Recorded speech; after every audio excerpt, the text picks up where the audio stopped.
Hey folks, I know it's been a little bit since I've done a video, but as I have always done in the past, I'd like to throw together a video before I head out to a LAN event, and I'm going to be going to my first event in 2017, the day after I record this video, or the day that this is released. That's going to be DreamHack Leipzig, taking place between January 13th and 15th. I'm super excited about it, and so I just wanted to kind of put together a little bit of a vlog, a little bit of a personal note in the beginning, but also kind of do a preview for the event, talk about the teams and the groups a little bit, and just kind of maybe some things that you can expect to see at this event. Now, the first thing I'll do is just address the elephant in the room. This is my first event that I've done since Northern Arena Montreal, and obviously there's still a big group of people out there who are still upset with me, perhaps about a joke that I told at that event. Now, I've pretty much done all I can do to make amends for that. You know, I've publicly stated on Reddit and Twitter and now in this video that I felt that the whole thing was a mistake. How big of a mistake it was, it's hard to say. Everyone's going to interpret it differently. I've heard people say much worse things than I did and people not really care so much. I've heard people say things that were quite mild and people really got upset about it. And so it's not for me really to judge. All that I can say is that even personally, I felt it was a mistake. It was something uncharacteristic of me. It's something I don't normally do, right? Normally my brand of analysis or commentary has been very data driven. You know, I just try to be as knowledgeable as I can. I go out there, I watch a ton of demos, I put all these stats together, I, really just try to, absorb all the content out there, like interviews and such, and just try to be up to snuff on the game and try to present you that information, try to find ways to incorporate, information about tactics and strategy in the middle of my commentary, or in a desk segment when we're talking about a head-to-head matchup or something like that. And that's always what I've really tried to do, is just be positive, upbeat, and focus on that. And I kind of just got in my own head because I had heard some things going around about, oh, he's kind of boring, and so I thought I would try to inject a little bit of flavor, a little bit of humor into my act, and I told a bad joke. That's really all there is to say about it. And in the future, at this event, I need to get back to my roots, but I do need to find a balance between being knowledgeable and being entertaining. And that's something that I'm just going to have to kind of work on. But definitely, I feel like I took a step too far with that one joke. And hopefully that 10 to 15 seconds won't define my whole career to you. I spent a lot of time in 2016 really kind of building momentum and really growing between like CEVO and Gfinity in April, and then doing E-League Season 1, and just, throughout the whole entire end of 2016, I was really building myself up. I definitely increased my following a lot throughout the year, and I definitely appreciate all the support out there for those of you who did become a part of that whole thing. But yeah, so like I said, I've done all I can do to make amends. I've publicly stated that I made a mistake. I need to, improve. I've privately reached out to Smiths and other players to talk about the situation. And so at this point, there's not much more I can do but leave it behind and just focus on the future and focus on doing better going forward. And so that's what I'm going to do. And at this DreamHack Leipzig event, it's going to be interesting because it's been a while since I've done commentary. I mean, I spent most of 2016 being an analyst on the analyst desk for all the events that I was at. Did a little bit of casting online, sure, here and there, but this will be the first LAN I've done live commentary at in about 6 or 7 months. Like I said, I was really focused on analysis desk work, as that's what I was getting hired to do. And so it'll be cool to be back in the casting chair. I'll be alongside a familiar face to me, someone that I've worked with before. I believe I'll be casting with Metis. I guess it's possible I could be casting with one of the other guys, which is fine because I've worked with some of the other guys online a little bit, so I'm sure it would be fine if we do wind up casting together. But Metis is someone that I've casted with at that event in April of last year that really kind of kick-started my growth in the year. We casted this really cool best of 5 together. Tempo Storm versus Virtus Pro. It was a best of 5 in the semifinals that went all 5 maps. One of the few best of 5s in CSGO's history that did go all 5 maps, and it was huge. It was that Brazilian team winning their first final, and they beat a team like VP in the semis to make it to the final, and they beat the SK lineup, which kind of split up. Part of it becoming Heroic, Pimp going to Liquid, Magic's Boy now, of course, on North. So it's really cool, and we worked really well together at that event as a duo, and people really seemed to like it and respond well to it. Obviously, a lot of my growth was on the analysis desk at E-League, but that broadcast really did receive a lot of good attention. And we've casted a couple of times together online as well. We did a little bit of work for the B stream for IAM Oakland during like the early stages of that tournament. And then we also just did the European Las Vegas qualifiers for DreamHack as well, just a couple days before I'm recording this video. So it'll definitely be cool to get next to him again and do some commentary. Really enjoy hanging out and talking with him. We talk almost every single day, so we're definitely good friends. And yeah, so it'll be cool to cast together which I think is the plan, but I guess it's possible that could change. As far as who else is going to be there, you have Risk and Blue are the other two commentators. Both I know pretty well. I'd say I actually know Risk probably a little bit more than Blue, because I actually remember Risk from like back in the Counter-Strike Source days and the very early CSGO days when he was pretty active as a commentator before you kind of saw him step away and pursue some other things in life. And I've never met him before, but I've certainly commentated with him online before. I've spoken with him before, so it'll be great to meet him for the first time. He's a really cool dude. Blue is someone I've commentated with very little online, like really early before he went to ESCA. I think we did some stuff together on CEVO. And we might have done some stuff for like Star Ladder or something for like a North American qualifier, I believe. But still someone that I respect. You know, I like his work, and it'll be cool to finally meet him in person as well. Then on the analyst desk, we'll have Lurpus, who is someone I haven't seen in a very long time. I think the last time I saw him was like years ago when he was still playing 1.6. Of course, though, someone I keep up with all of his content and talk to him online a little bit, so it'll be cool to see him again. And then we have Sponge, who's someone I know. I've met a few times when he was still playing. Really cool dude. Good to see him in action. And then Red Eye is going to be the desk host, which is someone who I have never met before. Obviously, I know him quite well from all the different work he's done in esports, particularly in CSGO and StarCraft 2. That was kind of the two things that I followed him most in. So it'll be cool to finally meet someone who's obviously a very big name in the esports industry. And then, of course, we have Paula, who's going to be the stage host and interviewer. And I've never met him either, I don't think. Certainly know his work, but I don't think I've ever really spoken to him or met him in person before. So, again, I'll get to meet a lot of new people. And also just working with DreamHack is going to be new for me, right? I've never worked for them before, so it's a new company to build a rapport with and just experience working with new people. And I'm really excited that they brought me on board. And hopefully this event will go great and we'll continue to do things together. So, yeah, really looking forward to this. Also, it's kind of cool to go to Germany. I did study German a little bit in college. Like, my German's really bad now. I can still read a little bit of it, like real basic German I can read. But as far as like listening to it and then speaking it, it's pretty poor, to be quite honest. I know enough to ask them if they can speak English, basically, and not just run in speaking English, though. Maybe say a couple of quick things just to be like, oh, you tried. And then we try to speak English. So it'll be really cool. You know, studied German history a lot, as history was my focus in college. So it'll be cool to go to Germany. You know, that's another cool part of it. It'll be the first time I've been in a country where English isn't the primary language. Like, I've been to England a couple of times. And then I guess, well, Montreal, French is the main language, but certainly English is very prominent there.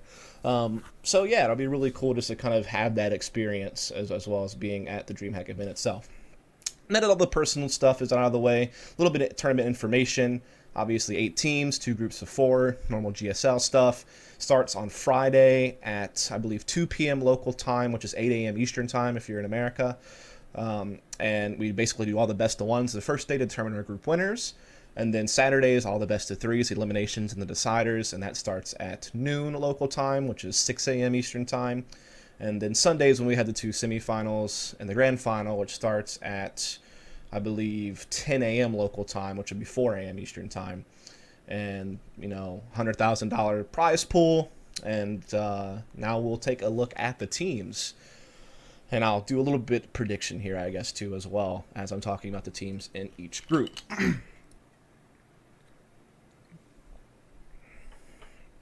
So in Group A, we have Heroic, LDLC, Fnatic Academy, and Qwerty. So starting off with Heroic, this is a team that certainly kind of piqued my interest, like around the August-September period of 2016, because they had that Power LAN event where they actually beat Dignitas and Astralis to win the tournament. As, of course, those were when those teams were still trying to kind of figure things out, roster-wise, as well as just, you know, style-wise, mentality-wise. And so Heroic kind of took advantage of that situation, I think, because they did have some talent. They did have a pretty good approach to the game. And so they had, like, that really shocking result in that Power LAN. And then at Toronto, for Northern Arena, they took a 3rd-place finish. They beat Optic. They, you know, blew through their group really easy. They did wind up losing to C9. To get into the 3rd-place decider match, where they beat Echo Fox in a really one-sided fashion. So a couple of decent results there. SLI League, they wound up beating Astralis and Tyloo in groups and getting out pretty easily, but then they lost to Dignitas in a 1-2 series in the quarterfinals, but a pretty good 1-2 series. So they're still doing some pretty good stuff here in August and September. Then things kind of slow down for them, right? Because in October, they had this really rough ESWC event where they actually lost to this Fnatic Academy team to get knocked out very early on. Then they had the EU Minor where they lost to Epsilon and Hellraisers, so they obviously didn't really make it far into the qualification process for the E-League Major we're about to have. Then at Montreal, though, they had a pretty good group stage, beating Liquid and G2 to top their group. Wound up losing to Optic, though, in the semifinals of that. And then they went out in groups in IAM Oakland. And then they went to Asia, though, and they beat Cyberzen in the finals to win this IGL Grand Final. Also beat a couple of weaker teams along the way, like Complexity and Pain and such, to get that. So they've certainly had their ups and downs. But I think they have a pretty good lineup. I think this Nikolai guy is very young. I think he's 18 or 19 years old. I know he was 18 when he joined the team. Not sure if he still is. Came from Trick, this other Danish team that, part of a scene that is quite deep in talent, it seems like. And he's always been talked about to me as being like one of these upcoming players to keep an eye on. And certainly he's put up good numbers on this team. I think Heroic's done a good job of accommodating him. Like, they've moved some other players around, like Madi and even Valda in some cases on CT sides to give him CT spots he likes to play, I suppose. And even some T sides they've changed up to accommodate him as well, particularly Train.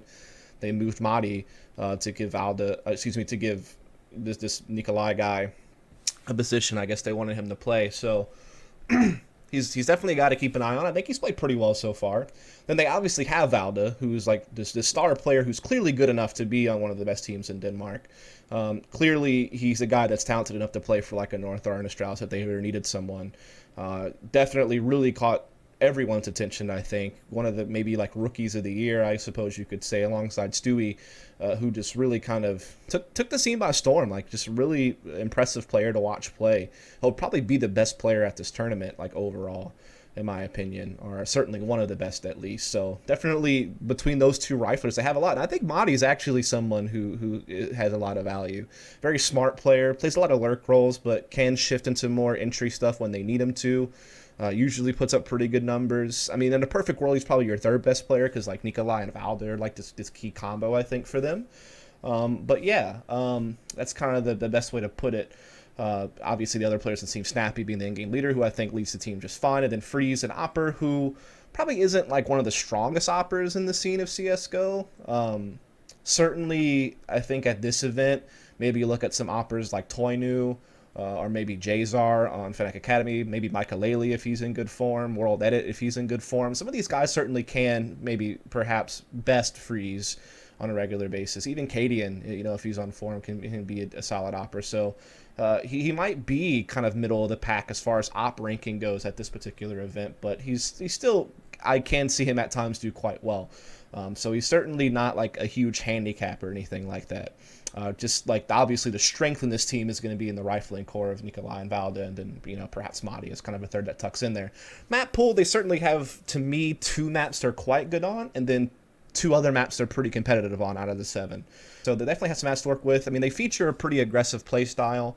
They are certainly a team that can play default, and they in the default they rely on Valda to play like a lot of solo roles to create plays. They use Nikolai a lot in map control stuff. So again, they rely on those riflers, but they are usually pretty assertive, pretty aggressive, have a lot of fast-paced executes. So they can be kind of an explosive team to watch, just the pace they play the game. And I certainly expect them to get out of Group A. I don't know if they'll come first or second, but I certainly would expect this team to get out. And this is one of the teams I expect to make it to the grand final. I think that they should be a favorite to do so. I mean, I know that they had a little bit of some slip-ups along the way, but I think this is a really strong team to keep an eye on. Next up in the group is going to be LDLC. This is obviously a team that people kind of have their eye on because there's all these rumors about the French shuffle. Like maybe some of these guys on this team, like a Toynu and XMS and Existence, are guys that perhaps might be involved in that, depending on what happens between Envy and G2 lineups. They're a team that certainly plays pretty well within like the tier 2, tier 3 of CSGO. You never really see them offline play against like really big name teams. I mean, they were at ESWC where they were really only playing against teams like Bravado and Heroic and Space Soldiers and Alternate Attack. Same with the EU Minor. They did do pretty well against Godsent. Ultimately lost that best of 3 though. Lost to Space Soldiers. And then at this global challenge that they just did for the Mountain Dew League, they obviously lost in the finals to Rogue. 0-2 after doing really well in groups, just like kind of blitzing Rogue and Bravado to make it, to the finals quite easily, but then, losing to Rogue, getting smashed on Dust 2, but had a pretty close loss on Train there in the end. Certainly when you look at this lineup, you look at a guy like Toynu. He's a very young guy. He's an opper. He's looked quite good in most of the games I've seen them play, so this is definitely a guy to keep an eye on. I think he's like one of the stats leaders for the team, so he's definitely kind of their star player. Probably going to be one of the stronger oppers at this tournament, and definitely like the main man on this team. But I will also say that XMS, 19 years old, a guy that doesn't have that much experience, has been pretty consistent for LDLC offline, and even in their online play as well. This XMS guy seems like a rifler to perhaps keep an eye on in the future. I've been pretty impressed watching him play. Like I said, his youth and his development thus far under Existence, I think, has been quite good. He's a very important rifler for the team. Obviously, you have Existence, who's the in-game leader for this team. There's really not much to say here. I mean, pretty much everybody knows who this guy is. He's been around for the entirety of the length of CSGO. He was very dominant early on with very games. Counter-Strike source legend from the French scene as well. Very, very good tactician. On this team, he's also a pretty effective second opper, and his numbers haven't been too shabby, to be honest. Granted, he's playing against lesser competition than what he was playing with, like Titan and various games in G2 and such, but produces for this team. He's also like one of those selfless in-game leaders role-wise in the game, where he will willing to go in first to set up guys like SMS or Toynu or what have you to be successful. So obviously a great leader for this team. Then you have Mistu, who is kind of one of the more of the lurk support riflers on this team. Not like one of the big names by any means, but does his job. And then you have this Alex guy who's from the UK but speaks French. Also pretty young, plays a lot of entry work on this team, and I think for his role he can certainly have impact. He's not as consistent as like an SMS or a Toynu, but certainly a guy who can have a substantial impact. And so they have a little bit of firepower on this team. I mean, it certainly doesn't rival like the elite teams of the world, but a decent enough firepower for the tournament that they're going to be in here. Obviously, this team very tactical. Their approach to the game is like these executes that are very well coordinated and very heavy utility used. They like when I see them execute a site, they so rarely have much utility left over. Like, they really do just firebomb the site with Molotovs, flashes, everything, and just, it's all well timed and orchestrated. Really crazy stuff. I particularly noticed this probably the most on Train on their inner execute, but also you can see it on their site executes on Cache. It's really apparent just like how fine-tuned they are. And like, obviously, like I said, XMS a big part of this, Toynu's Op a big part of this. But just the system itself is really at the forefront of this team. Like I said, they certainly can play default, and they have their default roles that are well established, but again, just really crisp executes is kind of the trademark of this team, I would say, which is no surprise considering who's in charge of the team over in Existence. I certainly expect this team to also be in good contention to get out of the group in second. Like I said, I think I have Heroic kind of put at first. Is kind of my thought process. So yeah, definitely a team I expect to be able to make it to the playoffs. Next up in Group A is going to be Fnatic Academy. This is a team of kind of lesser known Swedish players, but they've done some pretty neat stuff. Like they had this China tournament they went to just last month where they took first against CyberZen and MVP Project. Also at that Acer Predator Masters 3 tournament, they took top 4 after beating Penta and playing a close series against Rogue. And then at ESWC, they actually beat ENTS and Heroic in best of 3s at that tournament to make it to the 5th to 8th place, though they ultimately lost alternate attacks in a close 2-0 series. This team is full of youth. That's like the biggest thing about it. They have a lot of young players on this team. Jazar at 19 years old is probably their star player, very consistent, another strong opper. It'll be cool to see him going toe-to-toe against guys like Toynu.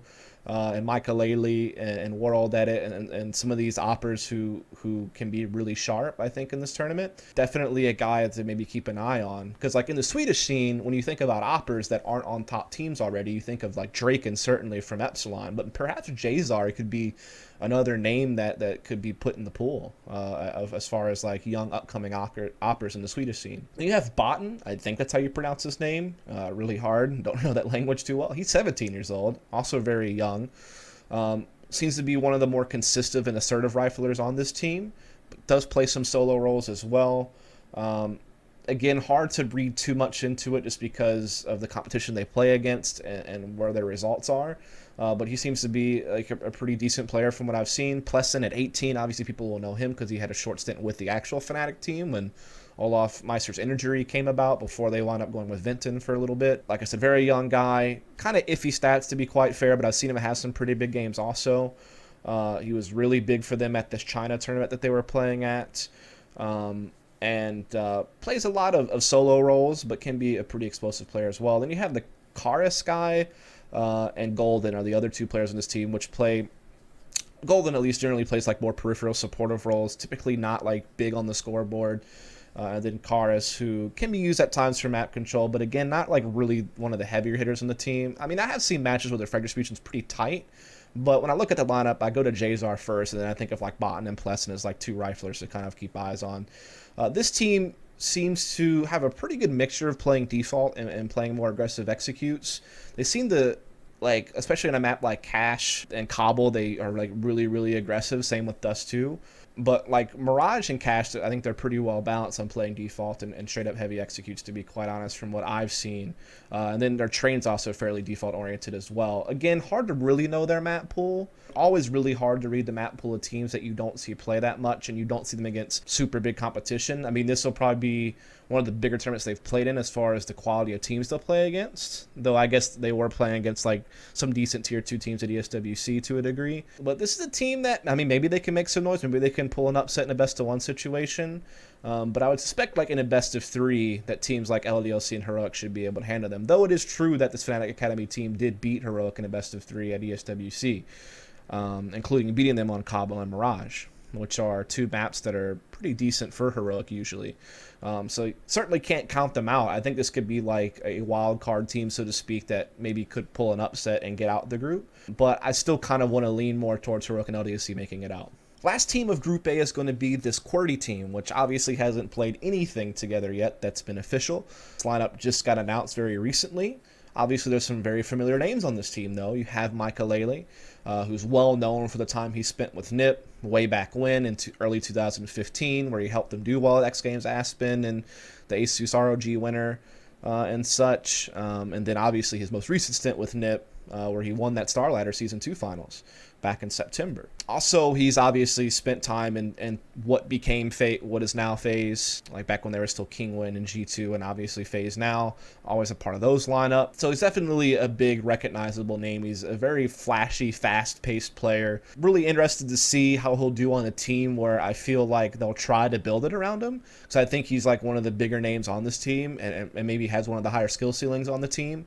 So he'll probably get what spots and roles that he wants, something that didn't really happen on FaZe. And then even on NIP, sometimes they would let him have the op and do what he wanted, but he also did have to kind of fill in for Pitt as best he could. So it'll be interesting to see him on a team where maybe it's built around him a bit more, see what he can actually do. Then you have Peta, who hasn't played in a hell of a long time, besides standing in for CLG for a while there. But before he was standing in for CLG, he was obviously coaching that team for a very long time. And I think he did well to help that team grow strategically, to be fair.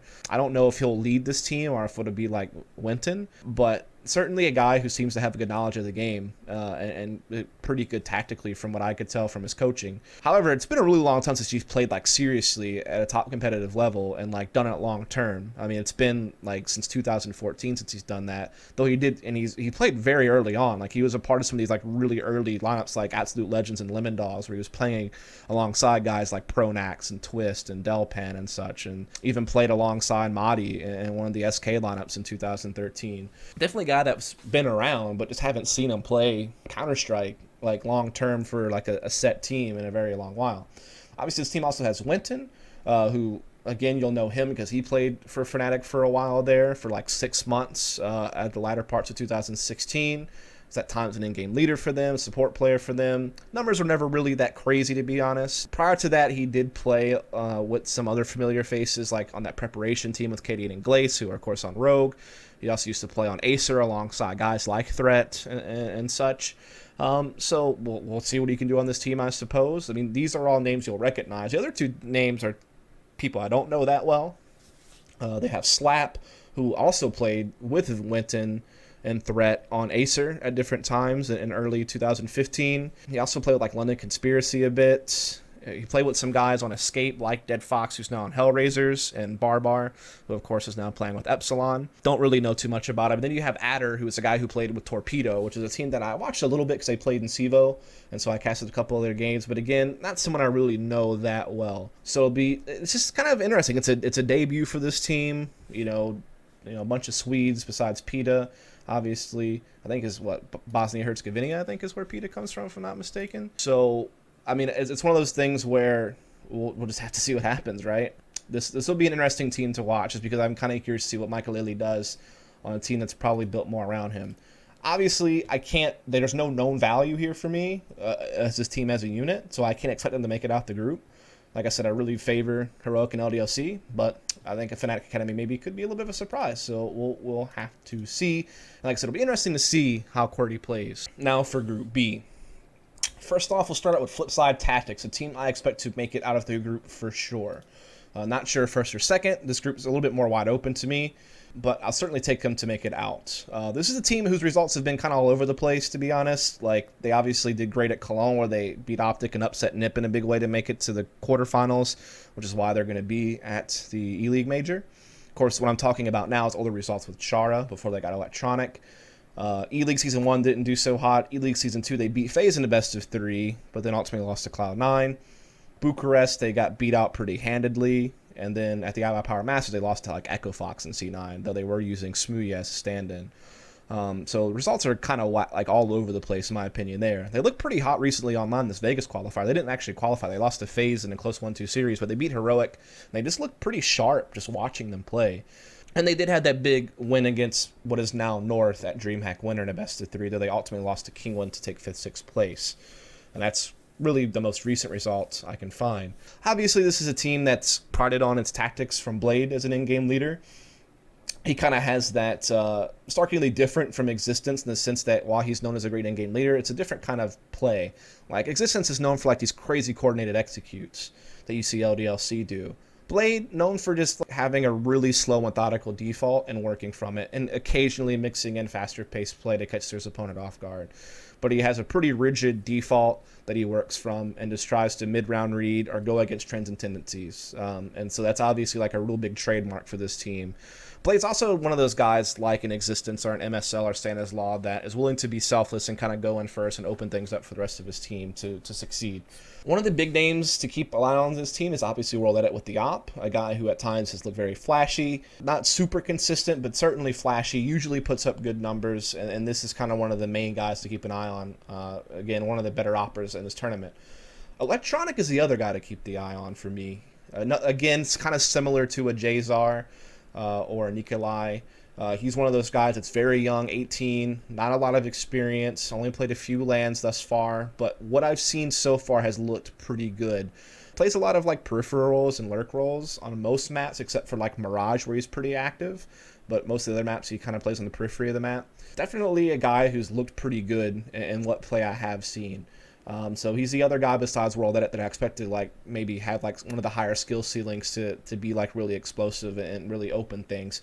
Obviously, I also have Barkalov, who's a very reliable and experienced player. Again, doesn't really need too much of an introduction. He's very well known value. And then the other guy on this team is going to be Waylander, who could be more of an entry fragger on this team.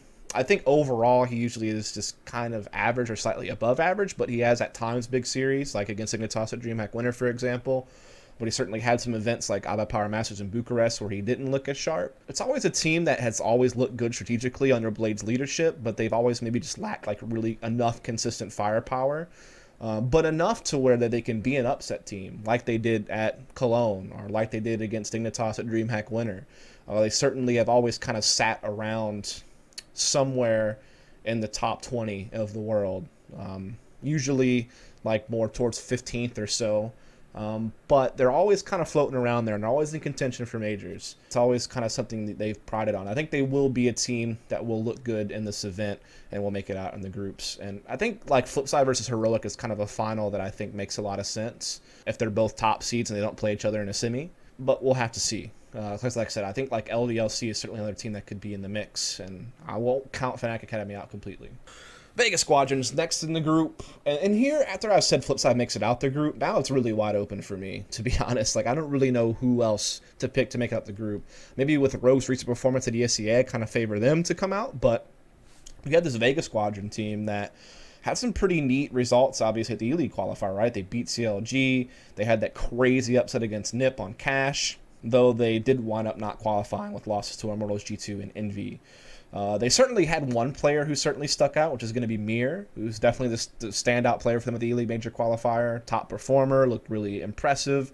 Another guy to keep an eye on alongside guys like Jazar, Nikolai, and Electronic, I think, as like young upcoming players in the scene. And that's about all I can say about the scene, to be quite honest. JR, their opper, was pretty decent in most games, I think, as well. So it seemed like he was okay. I think, you know, everyone had a big game on this team against NIP, but then all the other matches, they were like okay to, you know, below average. So who knows if that one NIP result was like a flash in the pan that's never going to happen again, or whether or not they actually have like some real credence to them. Like, this is the kind of event where how do you follow up E-League qualifiers, right? Are you able to put up other really good results? Or was that like a big fluky type thing? That's going to be the big question for this team. Seem to be like one of the more aggressive teams for a CIS team, particularly compared to like a Flipside who's more slow. They seem to be a lot more explosive, though they can play default. I mean, they look pretty good. I mean, they always seem to lean pretty heavy towards the side early on, to be fair. Like, their defaults aren't quite as spread out as like a Flipside. Sometimes they do, but like I said, they have the tendency to like lean heavier towards one side of the map, and like I said, usually pretty aggro. So this is like the event where we see how they follow up E-League qualifiers. So for me, there's still a huge question mark. Then you have this Rogue team, right, which its beginnings were pretty rough. Like, they had that Toronto event where they lost to Complexity. They had Powerland where, you know, they did okay there, I guess, but no big results to write home about. Then they had ESWC, which also didn't go so hot, where they lost to Fnatic Academy and ENTS, and they got beat out very early in that tournament. They obviously just brought on Bubble and Victor, who are both Bulgarian players who were playing on teams like Mortal Kombat, MK, as well as like EFrag, alongside the Dreamer guy who was VAC banned, and so that team never really could do much because of that limitation, so they finally broken off. They've joined this team, who originally had like Maniac and HS on the team, like at Toronto Untouched, but things didn't go so well. So they've retained Katie and Tinsky and Glace, and they've brought on Victor and Bubble. Stylistically, you know, pretty good mix of default and like 1-4 aggressive splits and like heavy executes. I think KDM for the most part tries to keep it pretty simple, nothing too complicated, just being able to make sure they have a really good working default, and then being able to do, like I said, these like 1-4 type plays and aggressive stuff. Pretty good mixture of that as well. KD, I think in his own right's a pretty decent opera, seems to lead the team pretty well for the type of style they like to implement. One of the big things to keep an eye on for this team, to me, is like a player like Tinsky, who obviously was like a support player on Dignitas early 2016. Never really a guy I looked at too much, because that team was really always like more about config and Qwerty than like MSL's tactics. He was just more of like a support player, just, you know, didn't really focus too much on him. But on this team, he's one of the more entry-driven, map control-driven type players, more assertive rifler. And he played excellent at Mountain Dew League finals, where they won, in this Acer Predator Masters 3 tournament that they were at, where they took top 4. So I kind of want to see what he does in this new role going forward. Victor seemed to struggle early on this team, but he was really good at MDL. And then Bubble seems to have been able to keep up pretty well frag-wise. They have like really tight frag distributions on this team. This is probably one of the teams where I feel like they're the most spread out frag-wise. Like, they're not like really top-heavy focus on just a couple of players. Like, it's really spread out. I think they're probably one of the teams I picked to make it second out of the group next to Flipside. But again, I just don't really know what to expect from Vega Squadron, and even this big team we're about to talk about, because we haven't seen them on LAN yet. But we'll just leave it at that for them. And then last but not least, we'll have Big, of course, this German team that has come together. Obviously, like Legia from Serbia, but all the rest German. The core of this team, got be Legia and Tapson, of course, come from Energy, who played together most of 2016. Rough times there, if we're honest. They went 5-20 offline map record-wise. All 5 maps they won were against CLG. They only split best threes of that team. They lost to them in Toronto, but beat them in Montreal. That's Northern Arena events. Had a lot of close losses offline, so always looked kind of competitive, but just never were able to get like really big wins. Online, they did well enough to qualify for like EPL Season 4 finals and such. So they were playing pretty well within the online portion. They always had like a good system with GOT-B. Like he certainly set up defaults very well. Had a pretty good game plan, but they just weren't having the consistent firepower they needed to really do a lot. So far, we've only seen this team play at the DreamHack Vegas qualifiers, where they lost to Mousesports in the opening round, though it was a quite close series. And they even had like a big lead they kind of just gave up. So they almost beat Mousesports and moved on to the decider for Vegas. I think the big problem for me here is like this Legia GOT-B combo has like never really been impressive. Like it's always kind of lacked, to be honest. Like the firepower on this team is very limited to me to like tabseN, Nex, and Kiev. Like those are going to be the guys you have to rely on. tabseN's certainly a good player. He's looked good on Energy. He's looked good on this team in the Mouse series I watched. He seems to be a pretty skilled player. Like he's certainly someone I think you could rely on. He's a pretty strong player. And then Kiev is like this upcoming Oper that you haven't seen a whole lot. He came from the alternate attacks team. Looked really good with them at the EU Minor and at ESWC 2016. And even like in the E-League qualification process for Season 2, though he really struggled against like the elite teams once he got there. So maybe his op can certainly be one to look at. It seems like it shows some promise. And then Nex is obviously a guy that usually could put up pretty good numbers overall across entire events when he was playing with Mousesports earlier on. But he seemed to go missing in big games, particularly in playoffs. He did have like a really solid DreamHack Malmu, and he does well like to qualify for majors, like in the major qualifiers and such. But when he was at bigger events and particularly later in the bigger tournaments, he seemed to kind of go missing.